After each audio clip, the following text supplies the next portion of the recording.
A cruel mockery. It was a Tuesday morning when Mr. Walter Johnson shuffled into Dr. Harrison's pristine office, clutching his worn leather briefcase like a lifeline. At 74, his joints ached, and his chest felt tight after climbing the 2 flights of stairs. Yet he refused to burden his daughter, who had been urging him to seek help for weeks. He believed Dr. Harrison was the same empathetic physician who had treated his late wife. But from the moment the doctor laid eyes on him, something changed. Dr. Harrison's lips curled into his smirk as Mr. Johnson gingerly lowered himself into the examination chair. "Mr. Johnson," he drawled, "I see you've been walking yourself here instead of taking a cab. Trying to burn calories, are we?" Walter's heart sank. He cleared his throat, summoning courage. "Doctor, I've been having pains in my chest. Shortness of breath. I thought." Dr. Harrison interrupted with a harsh laugh. "Chest pains? At your age? Maybe you just need to slow down. Did you try resting? You know, like people your age do?" Walter's cheeks flushed. "I've always been active, document. And my daughter said I shouldn't ignore it." The doctor waved a dismissive hand. "Your daughter means well, but maybe she's overreacting. I've seen a lot of old men complaining about the same nonsense. Probably heartburn from the spicy chili you insisted on eating last night." Walter swallowed hard. He hadn't mentioned the chili. His pulse raced. He tried again. "I haven't eaten anything unusual. The pain, it's constant. I'm worried." Dr. Harrison leaned back, folding his arms. "Let's be honest, Mr. Johnson. You're old. These aches and pains come with the territory. I doubt there's anything serious here. Now, if you don't mind, I have patients who—" Walter's voice trembled. "Please, doctor. I need an EKG. And some tests." Dr. Harrison glared. "Tests are expensive and, frankly, a waste of time for someone in your demographic. Why don't you take a nap and see if it passes? I have nothing more to say." Walter's blood boiled, but his throat tightened as tears rose. He nodded, forced himself to stand, and walked out, humiliated and terrified. Chapter 2. Refusal to treat. Doors slammed shut back home. Walter sat at his kitchen table, staring at the peeling linoleum. His daughter, Simone, watched anxiously. "What did the doctor say?" she asked.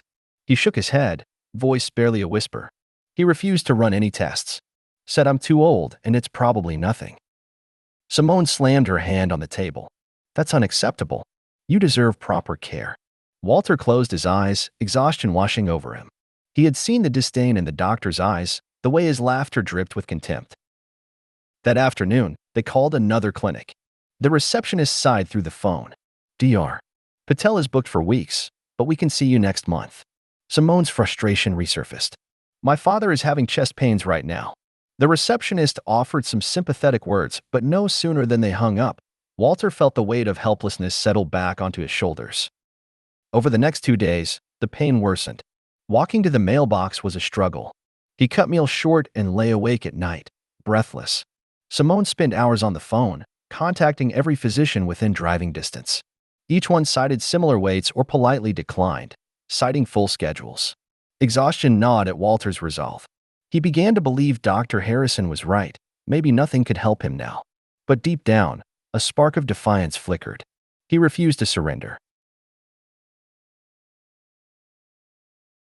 Chapter 3. Suspicion and Investigation. Seeking the truth 2 weeks after the initial appointment, Walter's pain had become relentless, sharp jabs in his chest when he tried to sleep.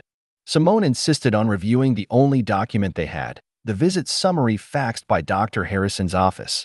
Walter unfolded the creased sheet. Under assessment, the doctor had written, "Patient exhibits normal aging concerns. Denies need for further evaluation." Walter's blood ran cold. He had never denied the severity. He recalled the mockery in the exam room. Why would a physician lie on his medical record? Simone's eyes narrowed as she read the words. "These are blatant lies," she said. "He fabricated your refusal to comply. We need to get every record from that visit." They called the office to request the complete file. After an hour on hold, a nurse returned, curt and dismissive. "We don't release full charts except to other healthcare providers. You can have the visit summary only." Frustration boiled over. Simone insisted on legal counsel. They found a lawyer specializing in medical negligence who agreed to request Walter's records under the state's health information privacy laws. A formal letter was sent. Days passed, each moment dragging like a year. Walter's condition deteriorated, his chest tightness intensified, and sweating attacks became frequent. Yet even in pain, his mind raced. He trusted the medical system all his life. Now he felt betrayed and determined to uncover every hidden detail from that day. Chapter 4. Unearthing the Lies, Proof in the Records. 2 weeks later, a thick envelope arrived. Walter and Simone sat side by side on the sofa, hands shaking. Inside, dozens of pages, test results from other visits, handwritten notes from the physician's assistant, and the bootlegged EHR printouts. Simone scanned, her eyes widening. On one page, a hidden field read, "Patient complained of severe chest pain and dizziness, recommended EKG and labs." But the signed summary stated the opposite. The discrepancy was blatant. Walter sank into the cushion, clenching his fist. They found emails from Dr. Harrison's nurse that contradicted the summary, notes showing the doctor had rubber-stamped a test order but then crossed it out later that day. Simone snapped photos of every page on her phone. "This is enough proof to show he knowingly altered your records," she said. Walter's jaw tightened. The humiliation and fear he'd felt were now fueling his resolve. The doctor had lied to him and to the world. That evening, they met with their lawyer.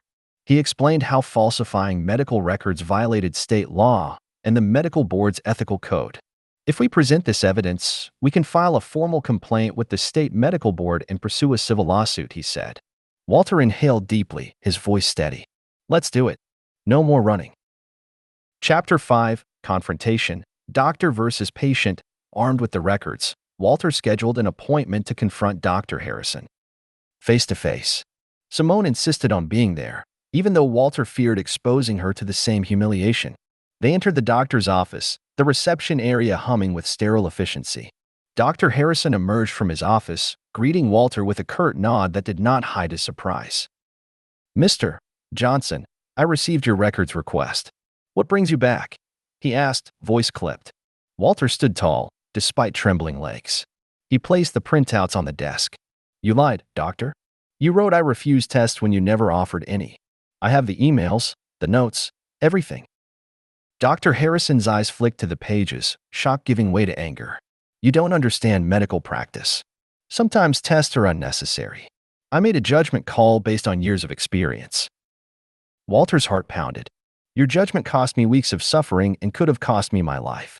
You mocked me, refused to help, then tried to hide it." Dr. Harrison's face hardened. "You're twisting words. I treated you with respect, offered advice. If you felt mistreated, that's on you." Simone's voice cut in. "The facts, doctor. You crossed out orders for an EKG. You lied. You defamed my father's condition." Dr. Harrison's face turned red. He glared. "You have no proof I intended harm," he spat. Walter leaned forward. "I have proof you violated your oath. State records, emails, notes. I'm filing a complaint." Dr. Harrison's facade cracked. He swore under his breath, ripped the pages from the desk, and stormed back into his office, slamming the door. Walter exhaled, the confrontation leaving him both drained and exhilarated. He had spoken his truth. Chapter 6. Legal battle begins, fighting for justice. Within days, their lawyer filed a formal complaint with the state medical board.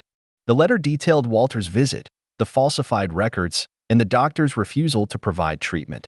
The board granted an expedited review given the potential risk to patient safety.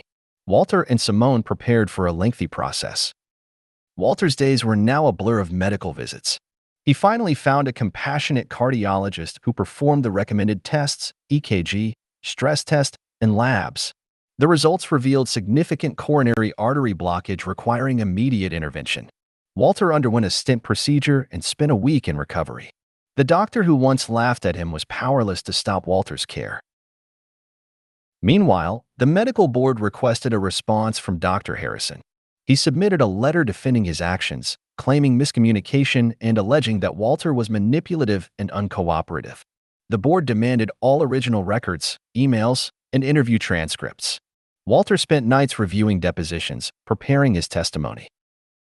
Simone rallied their community, collecting signed statements from neighbors and fellow church members who described Dr. Harrison's dismissive attitude toward elderly and minority patients. The fight for justice had become bigger than Walter's case. It was a struggle against systemic bias in healthcare. Chapter 7. Community uproar, rallying support. As word spread about Walter's ordeal, local news stations caught wind of the story.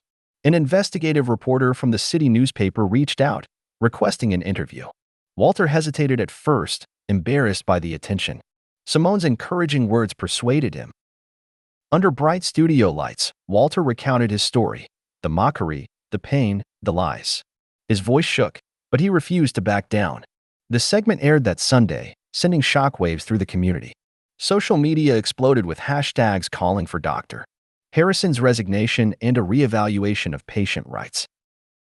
Past patients came forward, sharing similar experiences, delayed diagnoses, dismissive attitudes, and demeaning comments. A pattern emerged. Dr. Harrison had long treated Black and elderly patients with contempt. The State Medical Association launched a broader inquiry into his practice. Local activists organized a peaceful rally outside the clinic, signs reading "Healthcare for All," "Respect Our Elders," and "End Medical Racism Now." Walter, once too timid to speak out, stood at the podium, his voice resonating through the crowd. No one should endure this humiliation. If we stay silent, doctors will continue to abuse their power. We must demand accountability. Chapter 8. Courtroom Drama. Evidence revealed 6 months into the investigation, the state board scheduled a formal hearing. The packed courtroom buzzed with anticipation. Walter sat in the front row, Simone by his side. Dr. Harrison arrived wearing a crisp suit, looking uncharacteristically nervous. The hearing began. The prosecutor, representing the state board, presented evidence: the signed falsified notes, the crossed-out test orders, and the emails from the nurse. Each exhibit was met with gasps from the gallery. Walter's testimony followed. His voice, steady but emotional, detailed the pain he felt and the betrayal of trust. When it was Dr. Harrison's turn, he stood, clearing his throat. I maintain I acted within medical guidelines. Any errors were unintentional. The prosecutor unleashed a flurry of contradictions. Doctor, is this your handwriting? He asked, showing the crossed-out EKG order. Dr. Harrison's voice faltered. I was under the impression Mr. Johnson's symptoms were age-related. The prosecutor slammed a thick binder on the table. You crossed out your own order, and you mocked him in the exam room. We have video from your waiting area cameras capturing you laughing at him. Murmurs erupted. Dr. Harrison's face drained of color. Expert witness doctors testified about standard of care. They explained how denying an elderly patient with typical angina symptoms the appropriate diagnostic tests was malpractice. Witnesses from the clinic staff described Dr. Harrison's dismissive attitude toward vulnerable patients. The defense floundered. By the end, Dr. Harrison was a portrait of embarrassment and guilt. Chapter 9. Verdict and Consequences. License revoked. The board withdrew to deliberate. Silence filled the courtroom. An hour later, they returned. The lead commissioner stood, clearing his throat. Dr. Robert Harrison, after reviewing the evidence and testimonies, the board finds you guilty of professional misconduct, falsifying medical records, patient neglect, and violation of ethical standards. Dr. Harrison's jaw clenched. The verdict continued. Your medical license is hereby revoked indefinitely. You are barred from practicing medicine in this state. Additionally, you must complete a rehabilitation and education program on medical ethics before you can petition for reinstatement. Walter felt tears swell in his eyes. The room broke into applause. Simone hugged him tight. Dr. Harrison's shoulders slumped. He dropped his head, unable to meet their gaze. Justice had prevailed. Walter stepped up to the microphone one last time. Today, we send a message. No physician is above accountability. May this ensure others won't suffer the same fate. Outside, supporters cheered. Banners proclaimed victory. Walter's fight had resonated far beyond his own life. Chapter 10. Aftermath, Healing, and Hope. 3 months later, Walter stood in his daughter's living room, healthy and vibrant.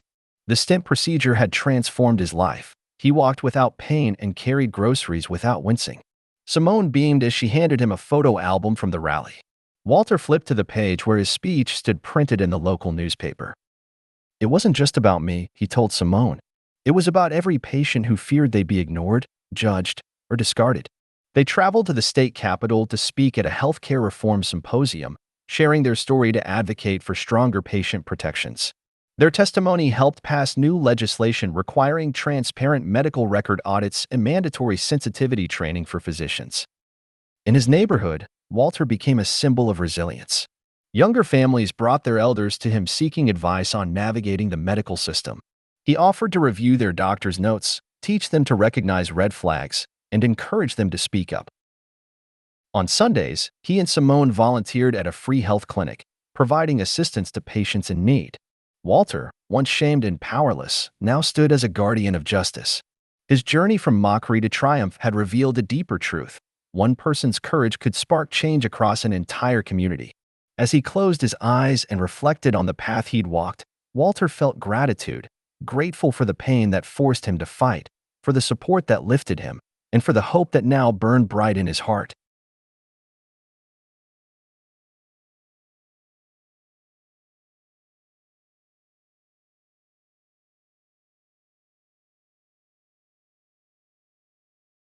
I remember the first time I walked into that gleaming corporate tower, my heart pounding like a drum. I had just learned I was pregnant with my first child, a moment that should have filled me with joy and hope. But that morning, as I stepped into the lobby wearing my uniform and clutching my cleaning supplies, a knot tightened in my stomach. The security guard barely glanced at me. No one greeted me. I rode the elevator alone to the 32nd floor, where the offices of Titan Tech Industries gleamed like a fortress. I had worked there for 2 years, cleaning floors and wiping down desks, but I had never seen the inner sanctum where the CEO's office stood. Today, I was summoned. My mind raced with questions. Why was I needed this early? Was it because I was pregnant and someone claimed I couldn't handle the usual tasks? Or worse, had I done something wrong? When the executive assistant buzzed me in, I knocked on the heavy mahogany door. Inside, the room was immaculate: marble floors, a wall of trophies behind the desk, and large windows overlooking the city. In the center sat Alexander Caldwell IV, a man with silver-streaked hair and a tailored suit that cost more than my monthly rent. His gaze flicked up from the financial report he was reading. I felt exposed under his cold, calculating stare. Then he spoke. "Ms. Rivera, I have a special task for you today." My breath caught. Special task. What could that mean? He laid out the order with chilling clarity. "There's been a spill in the chemical storage area, highly toxic waste. I need you to clean it up before anyone else notices. No protective gear is available right now. Just do it quickly." My heart sank as he turned a page, signaling our conversation was over. No empathy, no concern for my condition. As I backed out of the room, my mind reeled with disbelief. Clean toxic waste, pregnant, and no safety measures. My cheeks burned with fear. Yet a quiet voice in my head whispered, "Record him. If I showed the world what he commanded, maybe someone would believe me." That single decision to lift my phone and capture his words would set off a chain reaction that toppled his empire. But at that moment, I only felt dread. I felt the weight of power, the threat to my unborn child, and the dawning realization that I might risk everything to save others from his cruelty. Chapter 1. The cleaner's daily struggle. My days usually began at 5 a.m., long before the building's tenants arrived. The elevator music, soft jazz playing through hidden speakers, felt like a cruel joke as I wheeled my cleaning cart down the deserted hallways. I grew up in a small town outside San Antonio, watching my mother clean offices to support our family. When my husband died in a car accident 2 years ago, I moved to the city to find work and build a future for my unborn baby. Every dollar I earned was sent home to my parents to help with my mother's medical bills. I learned early that cleaning in a high-rise company meant disappearing into the background. Tenants often ignored me, even as I scrubbed coffee stains from plush carpets or wiped fingerprints off glass conference tables. My uniform, navy pants, and a creased blue shirt felt heavy on my pregnant frame. My back ached constantly, and my feet swelled by mid-afternoon. But I never complained. I needed this job. On most days, I would say a little prayer as I unlocked the custodial closet and prepared my supplies: mop, bucket, disinfectant, and cleaning cloths. At 6:30 a.m., I would start on the executive floor, emptying trash bins, sanitizing doorknobs, and polishing the CEO's office windows until they sparkled. I always marveled at the framed accolades on Alexander Caldwell's walls, Fortune 500 ranking plaques, environmental awards, and photos with politicians. I wondered how someone so celebrated could be capable of ordering harm to an innocent cleaner. As my pregnancy progressed, I found myself more tired, but I pushed forward. In the mornings, I wore a maternity support belt under my uniform.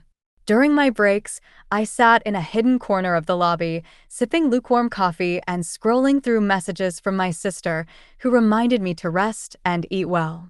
But money was tight and rent was due. I couldn't afford to miss a day.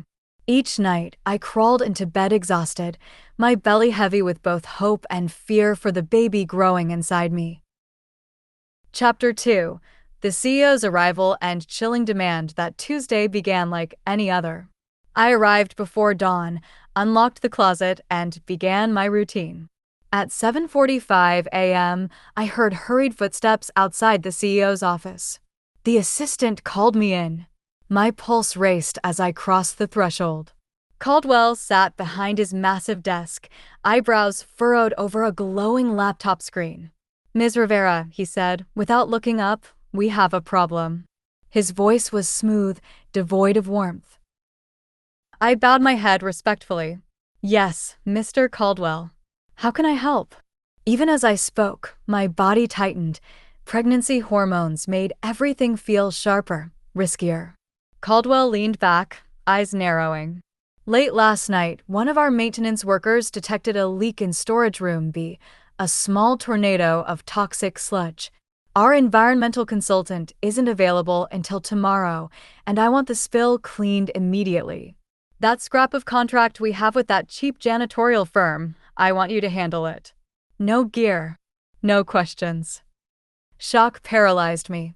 "But, sir, I'm pregnant," my voice cracked. He cut me off with a dismissive wave. "There's no time for your excuses. Clean it now." His tone left no room for negotiation. In that moment, I saw him for who he truly was, a man who put profits above human life, willing to risk my baby's safety to save his company embarrassment. My mind raced. "Please, there has to be a protective suit or gloves." He snapped his fingers, and the assistant appeared, wheeling in a standard-issue mop and bucket. "That's your suit," Caldwell said flatly. "Get to work." I clenched my jaw, the weight of his command pressing on my chest. The hallway outside smelled of bleach, and I felt a surge of panic. My baby's heartbeat fluttered in my womb like a frightened bird. And then, a thought: if I remained silent, this injustice would continue.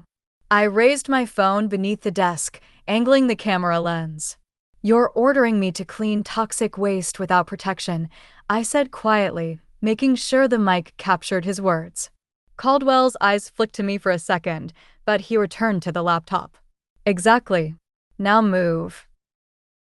As I left his office, phone tucked in my pocket, my heart pounded with a mix of fear and resolve. I knew this could be dangerous. If he discovered I recorded him, I could lose my job. But I also knew I was doing the right thing, to protect myself, my baby, and perhaps countless others who would face the same threat.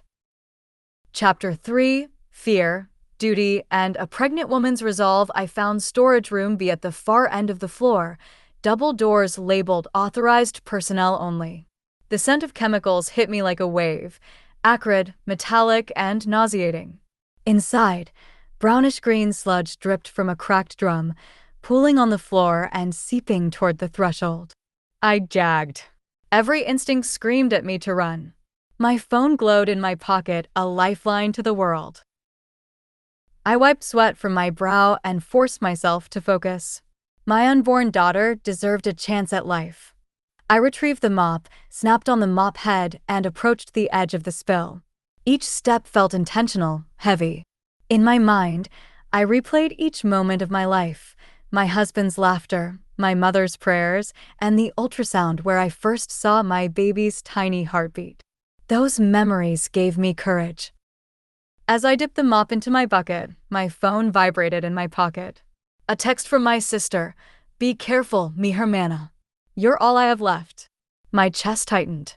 If I got sick or lost the baby, I had no safety net. Yet I reminded myself why I was doing this. I had to expose the truth. I turned on the phone's recorder, and with each sweeping stroke, I inched toward the spill. My face burned with the sting of toxic fumes, and my eyes watered uncontrollably. I toughed it out, wiping sweat from my cheek, determined not to falter. Each pass of the mop head through the sludge felt like wading through a pool of nightmares. My hands trembled, my feet felt unsteady. I pictured my daughter curling in my womb, her tiny form vulnerable to the chemicals swirling around me. I whispered a prayer out loud, asking for strength.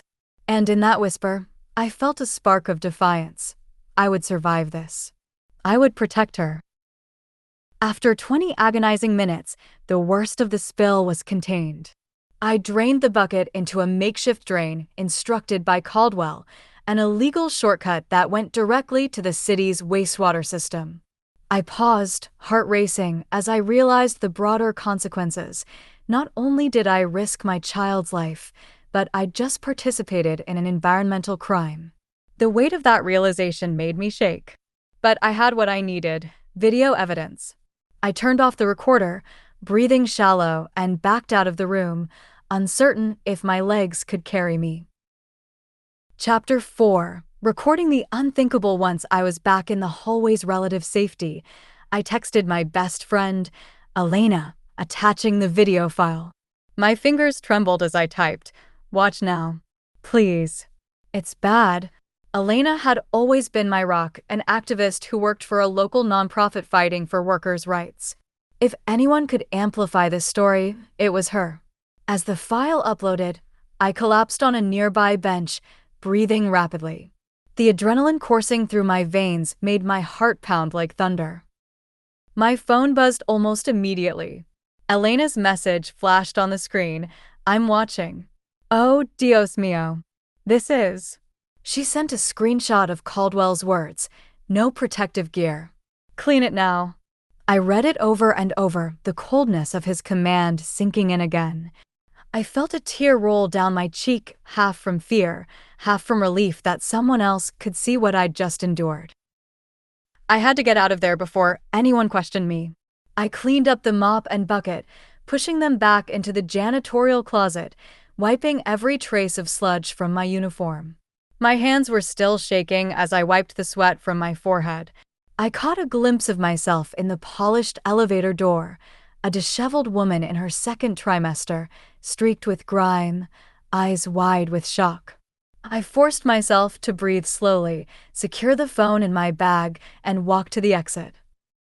In the lobby, sunlight filtering through floor-to-ceiling windows felt like a blessing. I paused at the door, taking a moment to steady myself.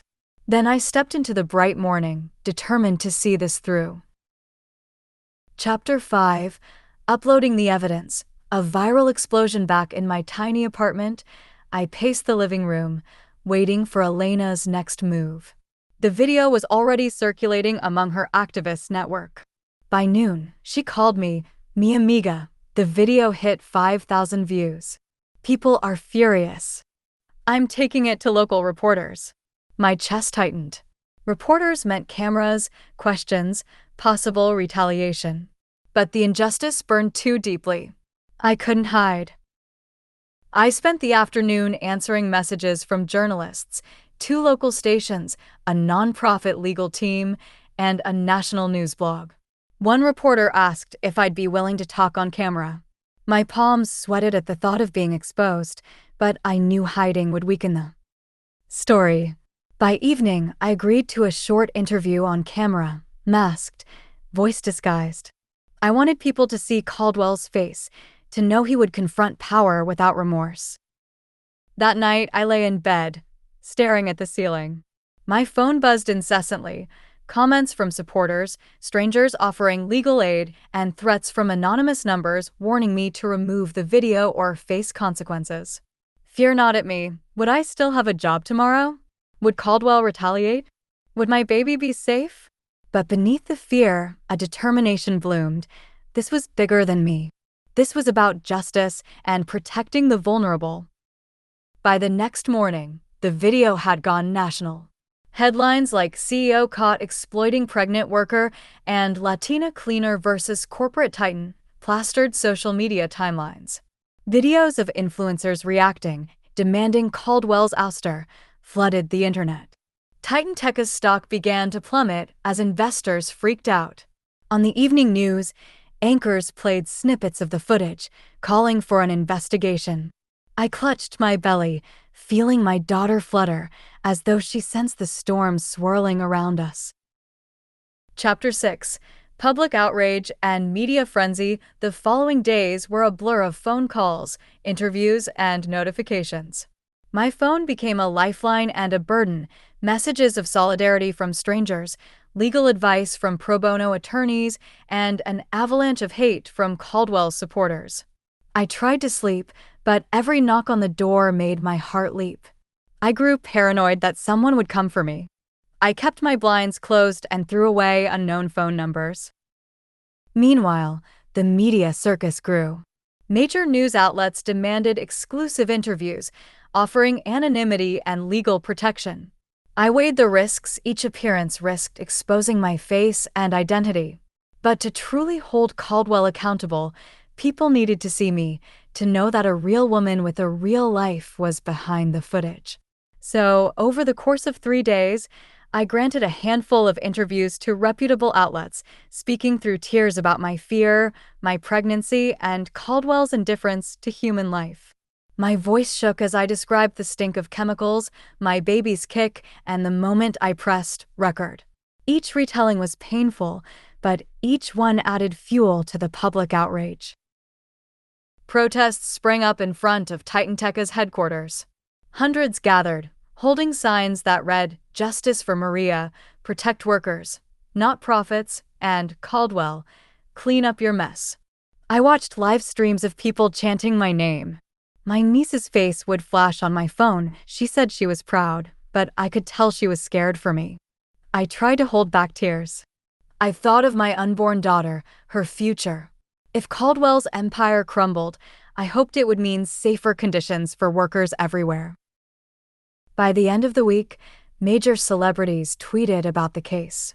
A few human rights organizations called for an immediate investigation and demanded that Titan Tech be held liable for environmental and labor safety violations. On Friday morning, news broke that the Environmental Protection Agency and the Department of Labor had opened joint investigations. Titan Tech's board was meeting to decide Caldwell's fate. I pressed my hand to my stomach, tears streaming as the world watched. Chapter 7. Legal battles and company shutdown. The suit was filed within days, a class action lawsuit on behalf of all Titan Tech employees, citing hazardous workplace conditions and wrongful endangerment. My attorneys assured me that evidence in the video and my testimony would be enough to dismantle Caldwell's defenses. Still, I worried about legal fees, possible countersuits, and the strain on my mental health during pregnancy. I spent afternoon hospital visits monitoring my baby's heartbeat, terrified that stress might harm her. But every time I heard her tiny flutter, I found renewed resolve. The legal process moved faster than I ever imagined. A judge issued an emergency injunction ordering Titan Tech to cease operations at the chemical storage site until safety protocols were implemented and proper protective equipment provided. Titan Tech's stock plummeted further as investors lost confidence. Caldwell issued a public apology on behalf of the company, an apology that felt hollow to me. I watched clips of him standing behind a podium, chastened, promising to do better. But the video was his own words that haunted me, ordering me, a pregnant woman, to scrub toxic sludge with no protection. By mid-June, Titan Tech announced a full voluntary shutdown of operations for a major safety overhaul. The board suspended Caldwell pending further review. Headlines screamed, "Billionaire CEO humiliated, company halts production." I stood on my apartment balcony as fireworks from a neighborhood festival lit the sky. I thought of those celebrations and felt a pang of guilt. Was it right to celebrate someone's downfall? But I reminded myself that this was accountability, a rare moment when power bowed to principle. During depositions, I described every detail: the smell of chemicals, the fear in my bones, the moment I decided to record. Caldwell's lawyers tried to discredit me, casting doubt on my recollection, insinuating I had tampered with the footage. But forensic experts authenticated the video's metadata.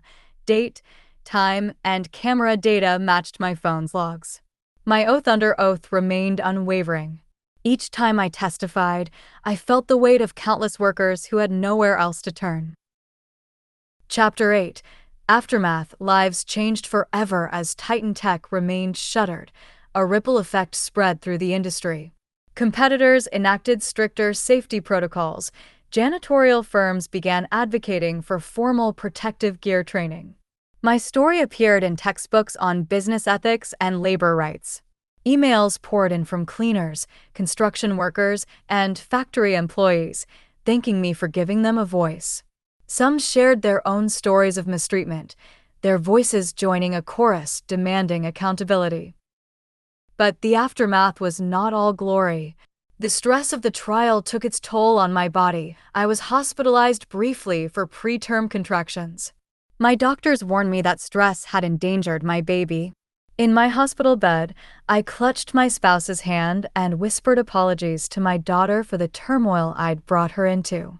Yet when she was born 5 weeks early, weighing just 3 pounds, and took that first strained cry, I knew every sacrifice had been worth it. She was a fighter, just like me. Caldwell's board ultimately voted to terminate him. His personal fortune took a nosedive as investors filed claims for negligence and environmental damages.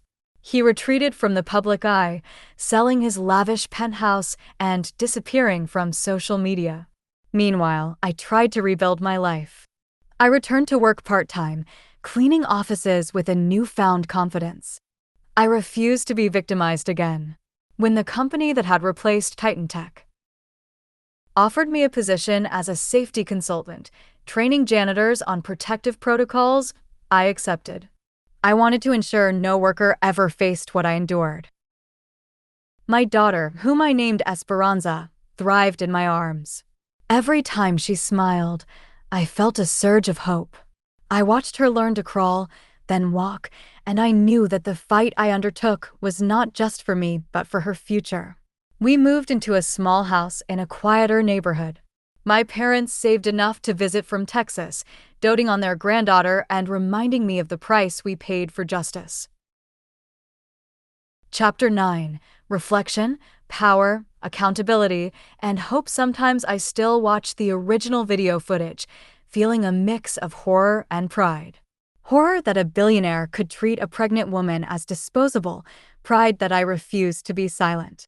The story taught me that power, unchecked, can lead to unimaginable cruelty, but also that a single act of courage can tilt the scales. I look at my daughter now, bright-eyed and curious, and I vow to raise her in a world where empathy trumps greed, where every worker knows their rights, and where corporate titans are reminded that humanity is not negotiable. I'm often asked what advice I would give to others in similar situations. I tell them truthfully, do not let fear paralyze you. If you see injustice, document it. Speak out even if your voice shakes. Seek allies, friends like Elena, legal advocates, and supportive community members. And above all, remember that you deserve dignity and safety, no matter your job title or social status. In the end, this story is not just about a ruthless CEO brought low. It's about resilience, the resilience of a pregnant cleaner who refused to gamble with her child's life. It's about the collective power of ordinary people demanding accountability. And it's about hope, hope that a better world is possible when even the smallest among us refuses to be silent. As I tuck Esperanza into bed each night, I tell her bedtime stories of heroes and justice, of voices raised and wrongs righted.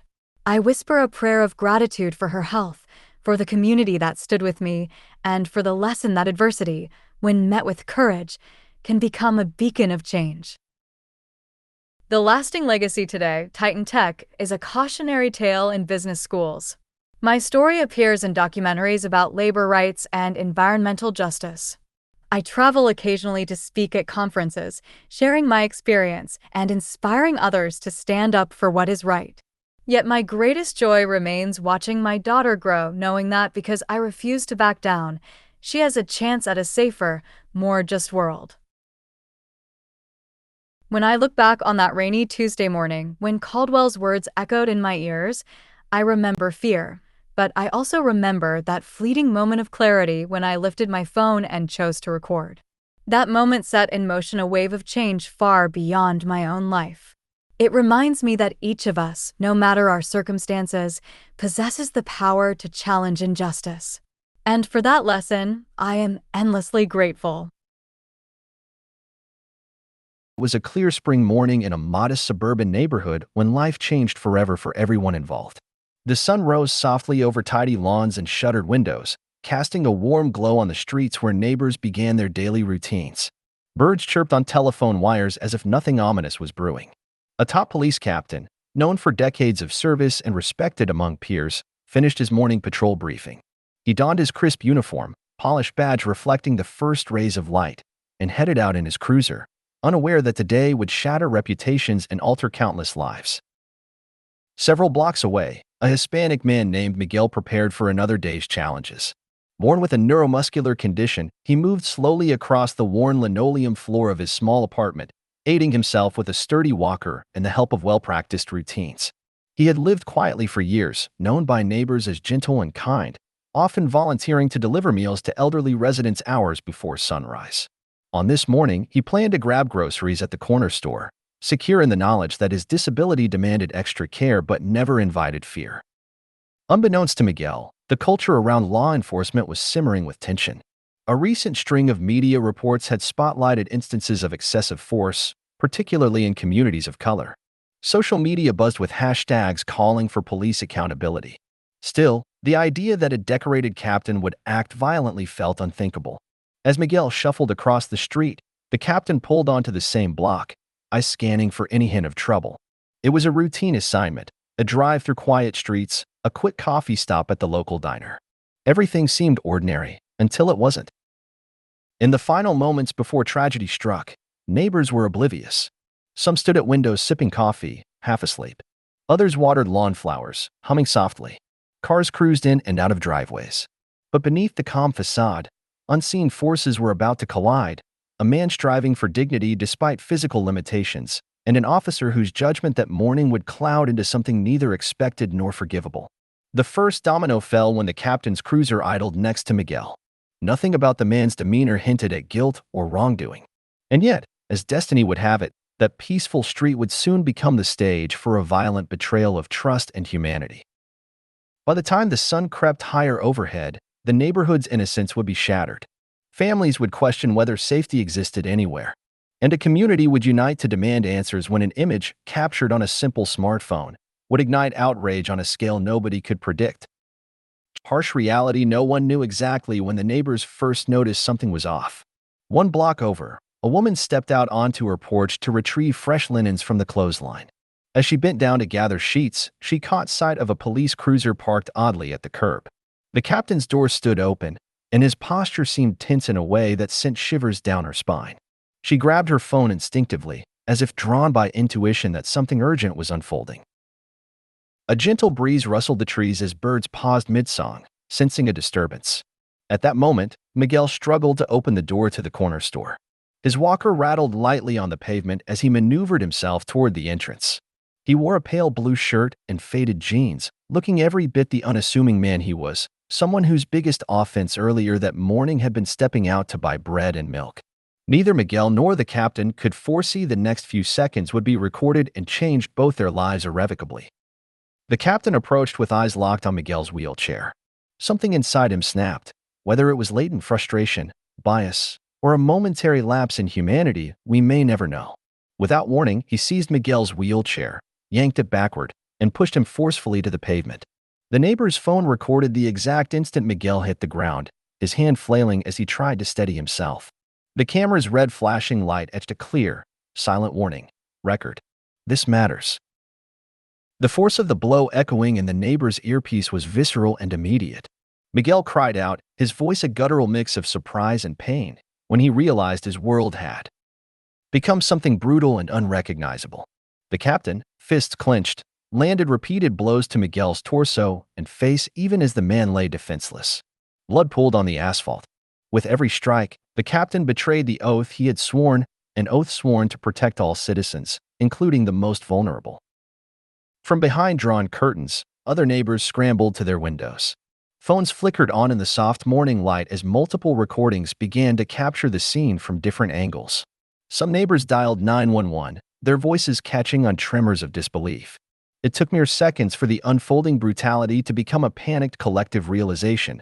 This was not a mere scuffle over a traffic violation. This was a violent, unprovoked assault against a disabled Hispanic man, and it was happening in broad daylight. After what seemed an eternity but lasted less than a minute, the captain staggered back, straightened his uniform, and barked at Miguel to stay down. Grabbing his hat, he limped to his cruiser and sped away, leaving Miguel bleeding on the asphalt. The neighbor who captured the footage stood petrified, heart hammering, phone shaking. She whispered into the camera, "He's a disabled man. He can't fight back." The implications were clear. This was a hate crime waiting to be recognized, a betrayal of public trust recorded in crisp, unblinking pixels. When the smoke of shock cleared, the footage rippled across social media with relentless force. News outlets pounced on the raw images. Activists circulated the clip under hashtags like #JusticeForMiguel. Online communities erupted in fury.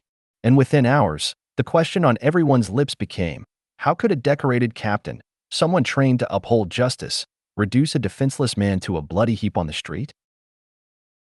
Life before the attack, before police sirens and hashtagged outrage defined his life, Miguel's days were a testament to perseverance and dignity. Born with spinal muscular atrophy, he had endured countless surgeries and therapies since childhood. His parents, immigrants who arrived with little more than hope and determination, instilled in him a relentless work ethic and an unshakable belief in kindness. As a teenager, Miguel adapted to a manual wheelchair, learning early that doors sometimes closed to him, but he refused to let that extinguish his spirit. Growing up in a tight-knit Hispanic community, he became known for his generosity and unwavering loyalty to neighbors. At 18, he took a job at a downtown restaurant wiping tables. After saving enough to buy adaptive technology, he enrolled in community college courses for accountancy. Every paycheck went toward tuition and his parents' medical bills. His ability to speak English and Spanish made him a valuable translator at local clinics, where he volunteered countless hours on weekends. By his mid-20s, Miguel had founded a small nonprofit that delivered homemade meals to homebound seniors. That program, funded by bake sales and neighborhood donations, became a lifeline for dozens of elderly residents. Neighbors often recalled seeing him push his wheelchair up steep sidewalks, determinately seeking out isolated seniors regardless of rain or shine. They admired his gentle way of offering hope to those who felt forgotten. He had a cousin named Rosa, 3 years younger and full of life, who doted on him. Together, they attended Sunday Mass, where they sang hymns and shared coffee afterward with their parents. Miguel had dreams. He planned to expand his nonprofit into a borough-wide service, partnering with local grocers to reduce food insecurity. He wanted to buy a small house near the park so his parents could finally retire. All of these aspirations were tied to his independence, which he protected fiercely, celebrating every regained inch of mobility after grueling therapy sessions. On the morning of the attack, Miguel had woken at dawn, completed a delicate set of wrist exercises to strengthen his hands, and arranged his medication. He donned the same blue shirt he often wore, consciously choosing color to reflect calm and resilience. Later that morning, he would pause at the corner store to greet Mrs. Hernandez, an elderly neighbor, and pick up milk for his mother's coffee. He never suspected that, in those few steps, his life would veer from ordinary to nightmarish. In many ways, Miguel embodied the American ideal: perseverance despite adversity, giving back without expectation of reward, and treating everyone with dignity. It was precisely this dignity that made the assault against him so shocking, a violent attempt to strip him of everything he represented. For the Hispanic community, his story struck a chord. They saw in him not just a victim of brutality, but a symbol of everything that good people could lose when those sworn to protect betrayed their duty. And Robert Martinez, no relation to Miguel, had spent nearly 2 decades with the same police department.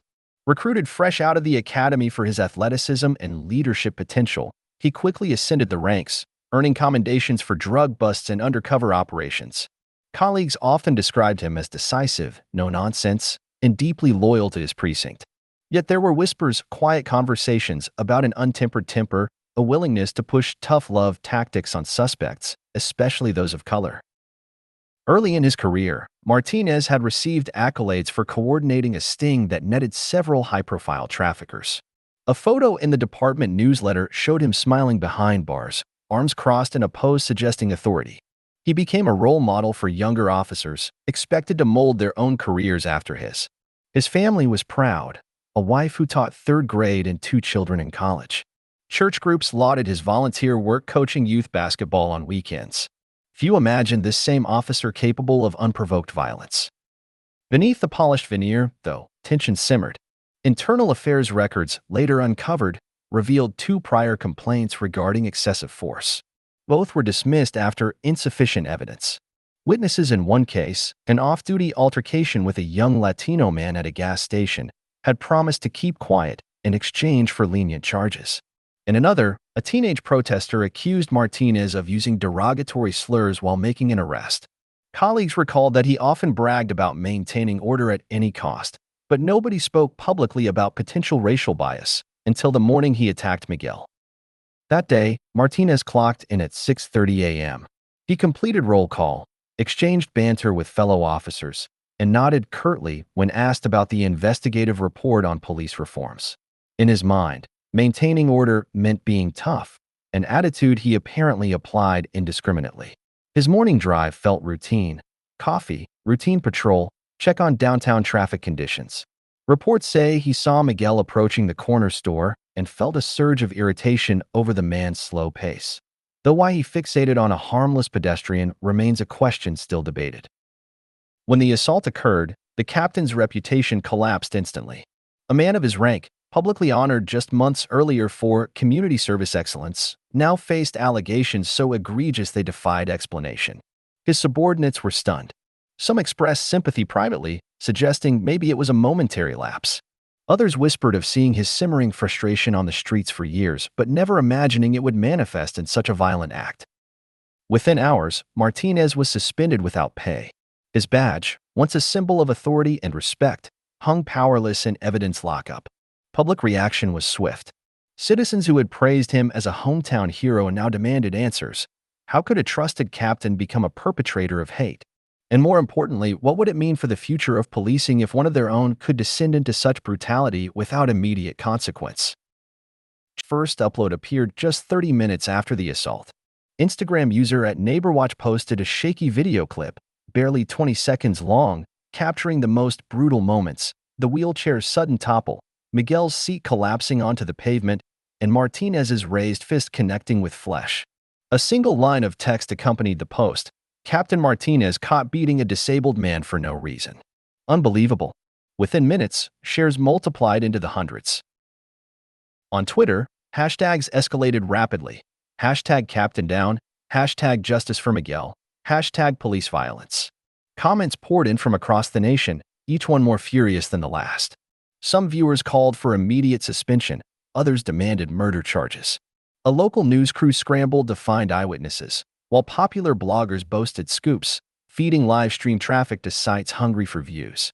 Teenagers at nearby high schools retweeted the clip, their outrage echoing in retorts like, "How could he do this?" and "When is America going to wake up?" Within an hour, the video landed on YouTube channels specializing in exposing police misconduct. Content creators added dramatic narration. Watch as a decorated captain brutally assaults a helpless victim. They looped the footage, slowed it down, and highlighted every moment of violence. Millions watched as the clip spread from personal feeds to national headlines. Even casual browsers scrolling through their social apps couldn't escape it. Algorithms pushed it to the top of trending lists. Meanwhile, dedicated activist groups coordinated online. An emergency protest was scheduled via a Facebook event titled "Stand with Miguel, End Police Hate Now." Over. 10,000 people clicked going within 2 hours. Fundraising pages appeared on GoFundMe, soliciting donations for Miguel's medical bills and legal defense. Daily updates kept donors engaged. Miguel is stable but needs surgery. Attorney hired to pursue civil rights claim. Press conference scheduled for tomorrow at City Hall. Influential voices weighed in. A prominent civil rights attorney tweeted, "If you think this is isolated, think again. This sort of brutality against disabled communities is rampant." A nationally syndicated columnist wrote, "We've seen it before, power unchecked, hate unmasked. Today, a video saves Miguel from anonymity." Television anchors broadcast the footage on evening news cycles, commentators debating whether the assault qualified as a hate crime or simple brutality. By sunset, the social media fervor showed no signs of slowing. Local politicians scrambled to release statements condemning the act. Some urged patience until a full investigation, while others seized the moment to promise policy reforms. Religious leaders called for calm but demanded justice. "We pray for the victim," they said, "but we also stand against hatred in all forms." The digital landscape crackled with energy, each retweet and comment fueling the fire. In that frenzy of online engagement, two truths emerged. Miguel's face, bruised and tear-streaked, became an emblem of vulnerability and courage. And the captain's badge, once a symbol of trust, had become a glaring reminder of power abused. Social media had done more than document brutality. It had awakened a sleeping giant of public accountability, proving that a single smartphone camera could ignite revolution. By dawn the next day, hand-lettered signs began appearing along the main thoroughfare. "Justice for Miguel. Stop hate crimes now. Defund abusive cops." A hush fell over the neighborhood as word spread of a protest gathering at the very corner where the assault occurred. Neighbors donned matching red t-shirts bearing Miguel's photograph, an image showing both the severity of his injuries and the gentle kindness that defined him. On the steps of City Hall, hundreds assembled with raised fists. A local pastor led a prayer, voice trembling with emotion. "Lord, we lift up Miguel, who suffers in body but not in spirit. We ask for courage to stand against hate, wisdom to reform our systems, and compassion to heal our community." Tears flowed freely among the crowd. In the front row, Rosa, Miguel's cousin, wiped her cheeks as she clutched a framed family photo. She never spoke that morning. Her silence alone spoke volumes about the personal toll of public violence. Speakers took turns at the microphone: community organizers, civil rights lawyers, longtime residents whose parents had faced discrimination decades earlier. One woman, voice-breaking, recounted a childhood where her own brother, a carpenter, was harassed by police because of his accent and dark skin. She warned the crowd that what happened to Miguel could happen to anyone in that neighborhood unless action was taken. Meanwhile, chants echoed down the streets: "No justice, no peace, hands up, don't abuse, hate has no home here."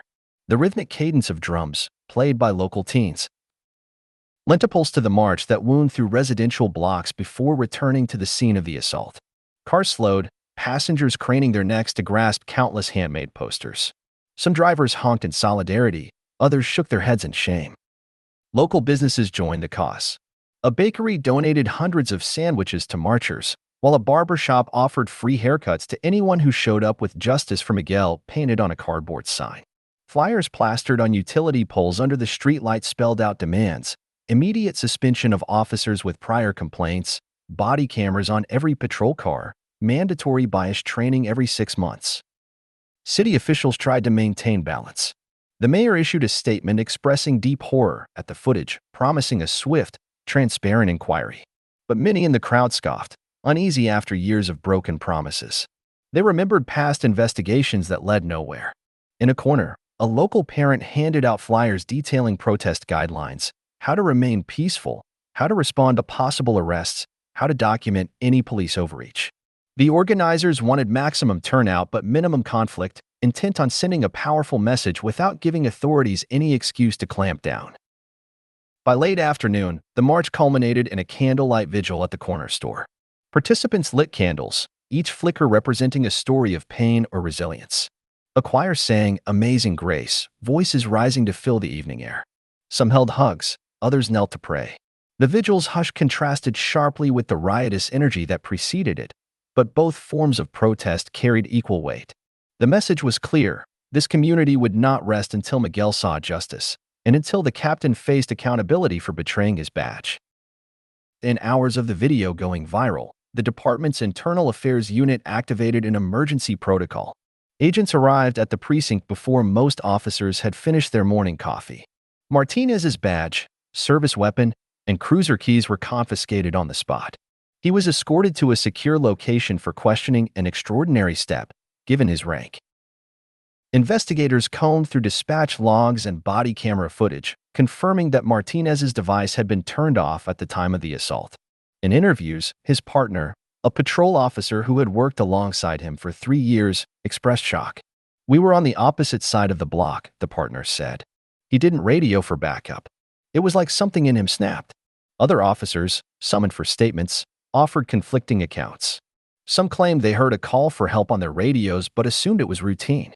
Others admitted a sense of guilt that they hadn't responded sooner. Simultaneously, civilian witnesses were invited to give testimony.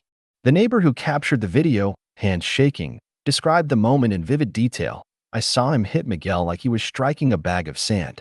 Blow after blow. I thought, is this real life?" Her recollection was corroborated by 2 other neighbors whose separate recordings captured different angles. These independent accounts created an airtight timeline. Martinez had parked his cruiser at exactly 7:12 a.m., approached Miguel by 7:13, and committed the assault between 7:14 and 7:15, rapidly returning to his vehicle at 7:16. Medical reports became crucial evidence. Paramedics had arrived within minutes, documenting contusions across Miguel's ribs, a fractured collarbone, and a concussion. Teary-eyed doctors noted that, given Miguel's disability and fragile musculature, a similar assault could have been fatal. Prosecutors pored over these records, preparing to argue that Martinez knowingly targeted a vulnerable individual, thereby meeting the criteria for an aggravated hate crime. Public pressure accelerated the process. Within 48 hours, the local district attorney announced the assignment of a special prosecutor to avoid any conflict of interest. A team of digital forensics experts analyzed the neighborhood cameras and social media metadata, verifying exactly when the footage was posted and ensuring it hadn't been doctored. Meanwhile, community leaders formed an independent oversight committee to monitor the investigation's progress and hold both the department and the DA's office accountable. Legal scholars weighed in, noting that precedents in similar cases often hinged on proving the perpetrator's motive. Investigators delved into Martinez's past social media posts and text messages. One message from months earlier surfaced: "I'm tired of these freeloaders getting away with crimes," sent after a minor traffic incident involving a Hispanic driver. Another late-night text read, "They don't belong here," referencing migrants seeking asylum. Civil rights attorneys pounced on these messages, arguing they showed a pattern of bias. By the end of the week, the investigation had collected intimate details: Martinez's daily schedule, his known associations, his performance evaluations. Interviews with family members and friends painted a portrait of a man disciplined on the outside, but simmering with resentment someplace deeper. The department's independent oversight committee reserved particular criticism for the fact that earlier complaints had never led to meaningful discipline. Their report, released in a brief press conference, accused leadership of willful negligence. As investigators prepared to present their evidence to a grand jury, the city watched anxiously. Each new disclosure intensified the sense that this was not an isolated incident, but part of a broader pattern of unchecked power. For Miguel and his supporters, the beginning of the investigation marked a fragile moment of hope that the truth would emerge fully and that, after years of silence, a high-ranking officer would finally answer for crimes against the vulnerable. When the district attorney stepped up to the podium to announce formal hate crime charges, a hush fell over the press corps gathered in the rain-slicked plaza. "We have sufficient evidence," the DA intoned, "to charge Captain Robert Martinez under Section 249 of the State Penal Code for a felony hate crime against a disabled Hispanic individual. This includes aggravated assault, use of excessive force, and violation of civil rights." Flashbulbs popped as journalists scribbled notes, the gravity of those words sinking in. Just moments earlier, civil rights attorneys had met with Miguel and his family in a small conference room. Miguel sat upright in his wheelchair, eyes rimmed with fatigue but shining with defiance.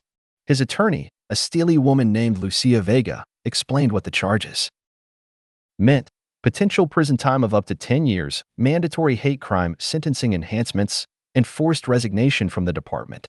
Miguel's voice cracked, but he insisted on reading a statement. "They tried to break me," he said, "but they only made me stronger. I stand here not just for myself, but for every person who's been beaten because of who they are or how they look." Outside the courthouse, crowds gathered under umbrellas, brandishing signs that read, "Hate has no place here," and "One charge at a time." Protesters chanted in unison, celebrating what they felt was a victory for justice, yet wary of a legal system that had often let officers walk free. Opponents of the charges, including a small contingent of police supporters, held a separate rally across town. They argued that Martinez had been unfairly vilified by a single video and that a complete investigation would reveal mitigating circumstances. Tensions crackled as both sides prepared for a legal battle that promised to define the region's approach to policing for years to come. Inside the courtroom, the judge read the formal indictment line by line. Count 1, aggravated battery. Count 2, civil rights violation. Count 3, hate crime enhancement. Each charge carried its own elements, proof that Martinez attacked because of Miguel's ethnicity and disability. The prosecutor displayed still frames from the neighbor's video, highlighting Martinez's unmistakable glare of anger as he approached Miguel. Defense attorneys argued that the captain had acted in a moment of split-second confusion, that he perceived a threat due to a miscommunication, and that there was no premeditated bias. They questioned whether Miguel's condition truly qualified under the hate crime statute. Witness lists grew. The neighbor who recorded the video pledged to testify, as did paramedics who treated Miguel that morning. Neurosurgeons were subpoenaed to discuss the severity of Miguel's injuries. A psychologist prepared to evaluate Martinez for any signs of anger management issues or deep-seated prejudice. Higher-ranking officers were called to discuss departmental culture and complaints history. As the docket filled, it became clear that this trial would last weeks, maybe months. News outlets ran live streams of the arraignment. Legal analysts dissected every nuance, debating whether prosecutors had enough evidence of bias. Civil rights groups hailed the charges as the first time a captain in this precinct had faced a hate crime indictment in living memory. Yet skeptics pointed out that out-of-court settlements often diluted accountability. Would this case be different? Would Martinez truly face consequences beyond retirement benefits revoked? By the end of the day, the courtroom cleared, leaving behind a mix of relief and apprehension. Miguel's family hugged him while tears streamed down their faces. Martinez was led away in handcuffs, expression unreadable behind dark sunglasses. In that fleeting moment, captured by every camera and whispered about in every corner of social media, justice felt both immediate and precarious. The hate crime charges had been filed, but the path ahead remained uncertain. The first day of trial opened with a palpable tension that filled the packed courtroom. Rows of seats were reserved for press, community leaders, and family members on both sides. Miguel arrived in court flanked by his legal team, his wheelchair gleaming under fluorescent lights. His mother, dressed in simple black, clutched his cousin Rosa's hand, her knuckles white with fear and hope. On the opposite side, Martinez sat at the defense table, suit immaculate, mask of stoicism firmly in place. Opening statements set the tone. The prosecutor's voice rang clear. "Ladies and gentlemen of the jury, this is a case about power and prejudice. Captain Martinez, sworn to uphold the law, violated his oath by unleashing violence on a disabled Hispanic man, simply because he could." Images from the assault flashed on a projector, Miguel's frantic eyes, Martinez's clenched fists, the wheel of that overturned chair. The jury watched in solemn silence. When the defense attorney began, his approach was markedly different.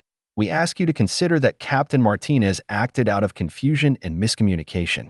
He believed Miguel was interfering with officers earlier that morning wrongly, as it turned out.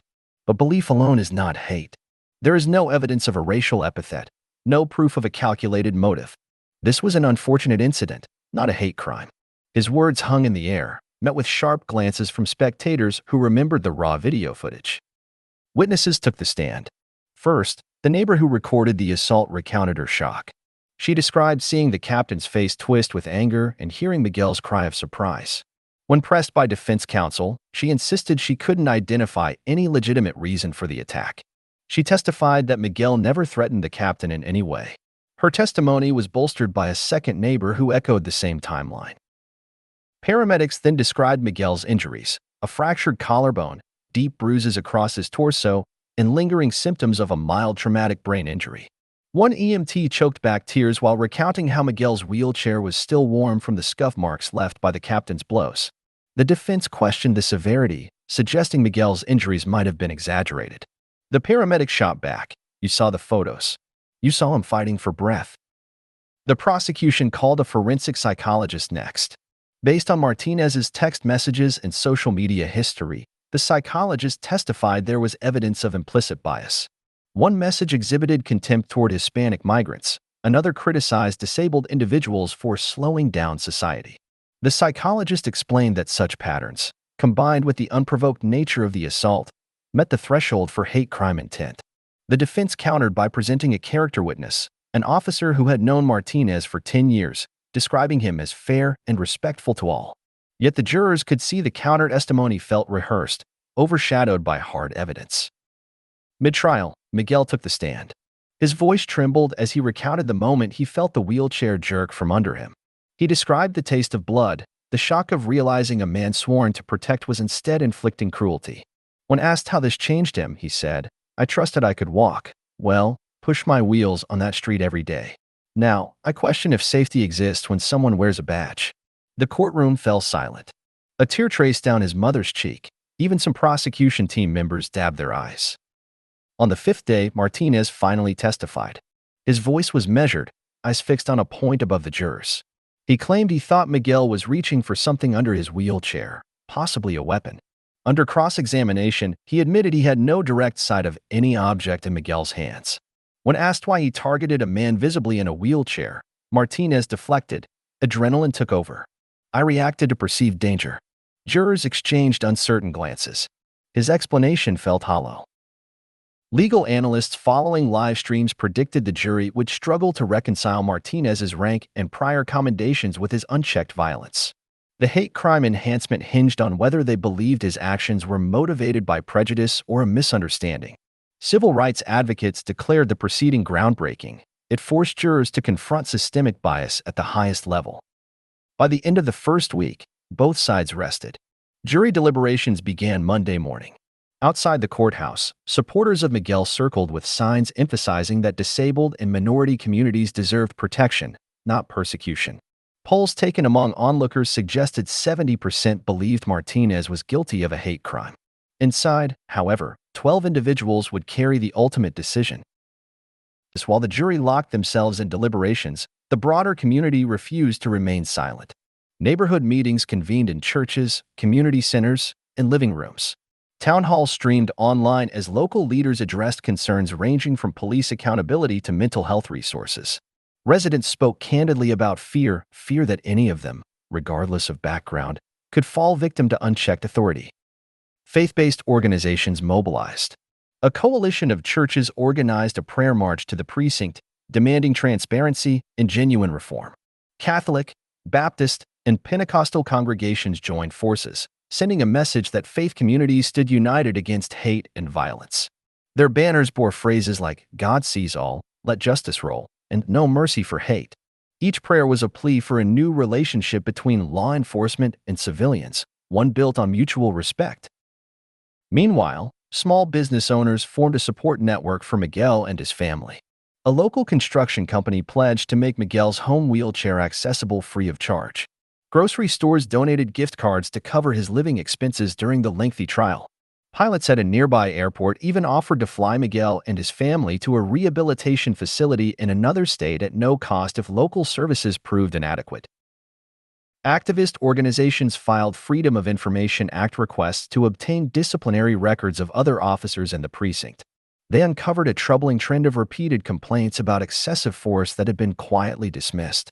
These revelations fueled a second wave of protests, this time calling for departmental leadership changes rather than individual punishment alone. They demanded the resignation of the police chief, whom many believed was complicit in protecting officers from accountability. Social media campaigns continued to flourish. Supporters posted daily, "I stand with Miguel" updates, highlighting facts about hate crimes and disability rights. Influencers with millions of followers shared links to legal defense fundraisers, ensuring that pleas for donations reached a national audience. Hashtags evolved from #JusticeForMiguel to #ReformTheForce. Prominent celebrities tweeted solidarity, with some promising to match donations if certain fundraising goals were reached. At City Hall, a task force was convened to assess internal affairs procedures. Community representatives sat alongside city council members and police union leaders. Debates were intense. Some union reps resisted external oversight, accusing activists of disrespecting the badge, while community delegates insisted that trust could only be restored through genuine transparency. The task force's meetings were live-streamed, exposing the raw conflicts that often remain hidden in backroom negotiations. In parallel, mental health counselors set up free clinics for residents traumatized by the violence. Stories poured in from other affected families: a Latino teenager who was racially profiled at age 13, a veteran with PTSD who was tackled unnecessarily by patrol officers, and a single mother afraid to report domestic abuse for fear police would dismiss or abuse her instead of helping. These narratives became interwoven with Miguel's, painting a larger picture of a system in dire need of intervention.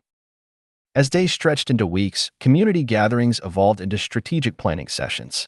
Lawyers trained volunteers to observe police interactions, teaching them how to document incidents without confrontation. Neighborhood watch groups formed agreements with local precincts to share real-time updates instead of defaulting to 911. Schools introduced curricula on civic rights and mental health, hoping to foster a new generation more informed about justice and empathy. Throughout all this activity, Miguel himself remained at the center. He attended rallies via video chat from his hospital bed, offering words of encouragement. "I want to see this place where my parents taught me to love become a community that values every life." His resilience became the rallying cry, a reminder that a single voice could galvanize an entire neighborhood. When the jury finally emerged after 3 days of deliberation, the verdict was read aloud: guilty on all counts, including the hate crime enhancement. Tears streamed down Miguel's cheeks as he smiled shakily, relief washing over him in waves. His mother wept with thanksgiving, while Rosa wrapped her arms around him.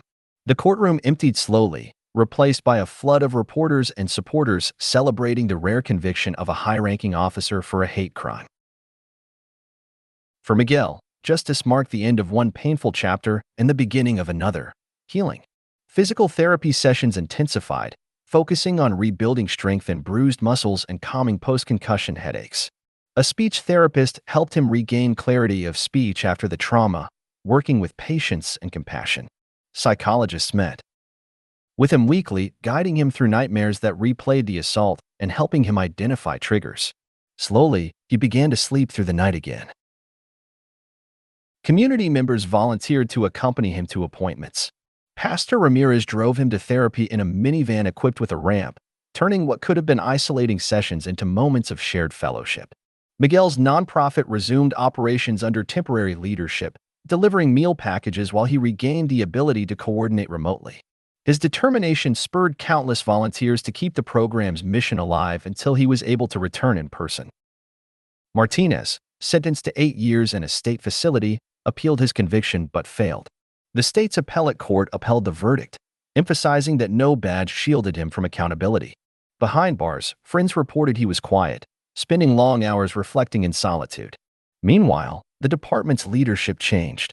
A newly appointed police chief, selected after community protests, introduced a series of reforms: mandatory body cameras on all patrol units, quarterly bias training led by certified experts, and an independent civilian review board with the power to investigate complaints. Schools launched programs teaching students about civil rights, using Miguel's story as a case study. In high school civics classes, teachers displayed still images from the assault footage, prompting discussions about prejudice, power, and responsibility. College campuses hosted panels with legal experts analyzing the case's implications for hate crime statutes and disability protections.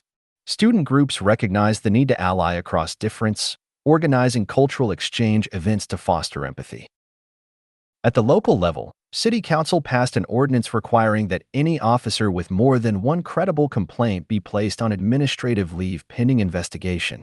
A civilian ombudsman office was established to oversee complaints and publish quarterly transparency reports. These measures, while far from perfect, signaled a commitment to learning from the past. Community leaders cautioned against complacency, acknowledging that systemic change requires ongoing vigilance. For many residents, healing came through shared activities. Block parties returned to the once tense neighborhood, this time with banners reading, "We are stronger together." Music and laughter replaced chants of protest as families barbecued in front yards, children played tag on sidewalks, and local bands performed in impromptu street concerts.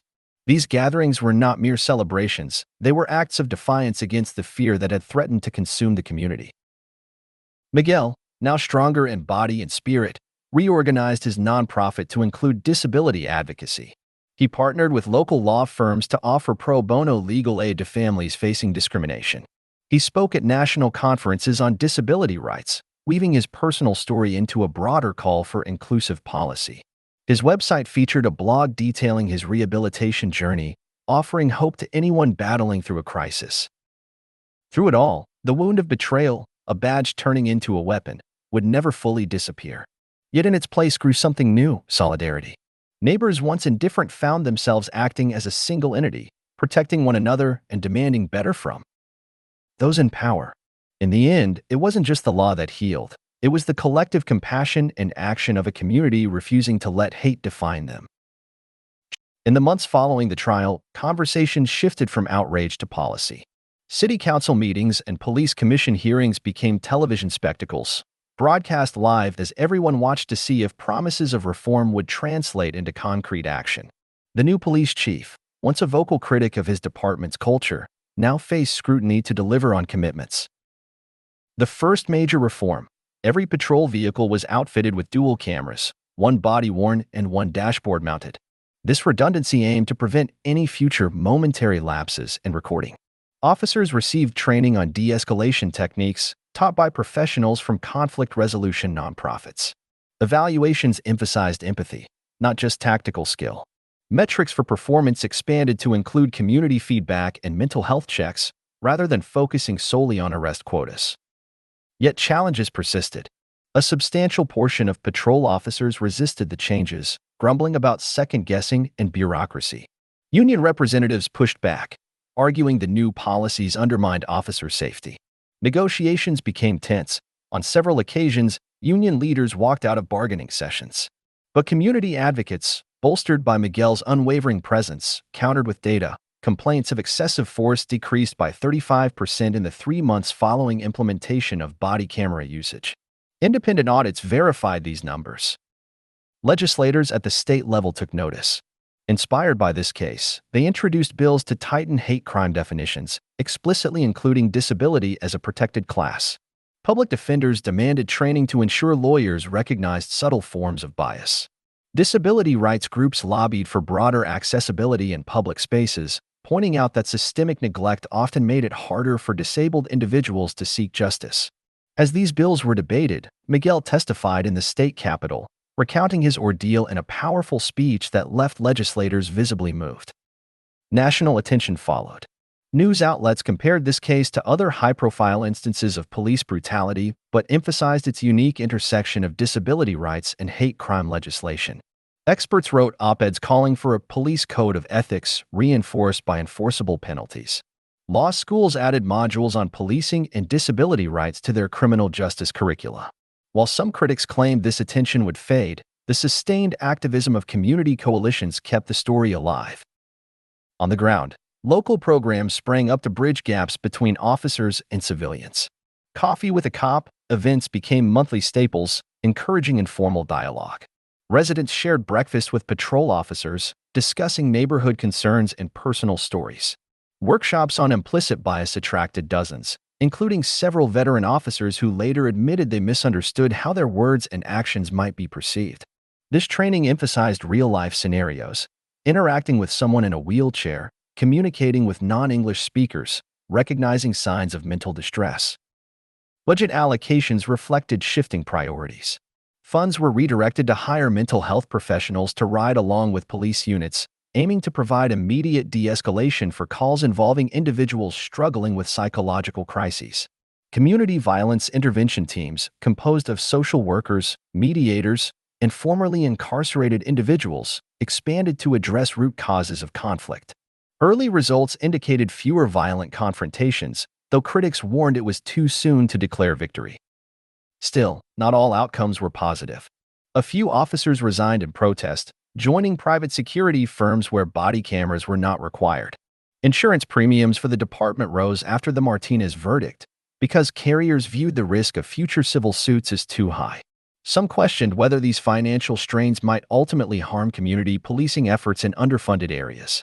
Yet, most agreed that accountability outweighed cost concerns. As a symbolic gesture, the precinct's badge policy was overhauled. Badges were redesigned to include an inscription to protect with honor, not harm. It was a small change, but it signified a larger cultural shift, one that recognized the badge as a promise, not a weapon. Former officers who had committed to reform were invited to mentor recruits, sharing first-hand accounts of how unchecked bias could corrode trust and morale. 1 year after the assault, a commemoration ceremony was held at the corner store where it all began. The city installed a bronze plaque reading, "In memory of those who suffered at the hands of prejudice. May we learn from our past to build a just future." Miguel placed a single white rose at its base, his eyes bright with both sorrow and hope. Neighbors gathered around, some hugging, others wiping away tears. Speakers emphasized the ongoing journey of reform, acknowledging that while victories had been won, the fight against systemic bias continued. In the final analysis, the case of Captain Martinez and Miguel became more than a legal milestone. It became a blueprint for how communities, activists, and law enforcement could forge a new path. It demonstrated that a single phone recording could break institutional inertia, that collective outrage could spur reform, and that a disabled Hispanic man's dignity could inspire a city to redefine justice. The lessons learned resonate far beyond those streets. Power must be checked, compassion must be cultivated, and vigilance must never waver. As the city moved forward, Miguel continued his advocacy work. He traveled to other states, sharing his story with policymakers and grassroots groups. Martinez, serving his sentence, remained a cautionary tale within department training manuals. And the community that once trembled in fear now stood as a testament to resilience, a reminder that even in our most vulnerable moments, unity and justice can prevail.